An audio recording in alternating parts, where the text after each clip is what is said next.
आम ओडिशारे जदिओ हिंदू मुस्लिम परंपरा ना बद ना गंडगोल ना दंगा भी ना किंतु आपण जड़े भल परिचित व्यक्तित्व व्यवहार में मत सुंदर किंतु बेले गोटे प्रश्न आसे जे मोहम्मद मक्की मुस्लिम लोक काले सी संघ दायित्व नेले किसी नेता हेले ओडिशा पई क्षति हम एक कथा के आप जानते ना नहीं देखो मु कहीपरि ना हाँ विगत दिन में सारा भारत वर्ष रे विभिन्न समय विभिन्न संप्रदाय लोक मैंने दायित्व नहीं आज्ञा अभी सद्य तमिलनाडु रे जड़े ख्रीस्टियन माइनॉरिटी लोक ख्रीस्टियन लोक दायित्व नहीं मुख्यमंत्री आज्ञा एंटायर हिंदू राष्ट्र थी कि तमिलनाडु तो गोटे हिंदू राज्य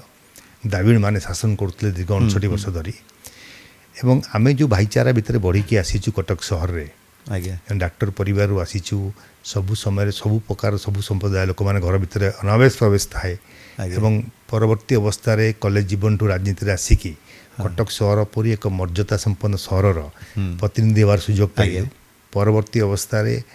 मो झील मध्य सुजोग पाइला सेठी प्रतिनिधि होवार एवं कटक होची गोटे एपरी प्राण केन्द्र जोटी राजनीति भी सबू सांस्कृतिक भी राजनीतिक प्राण केन्द्र एवं कटक दिशा देखाए ओडिशा को आज्ञा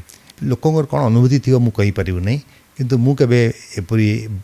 अनुभव करना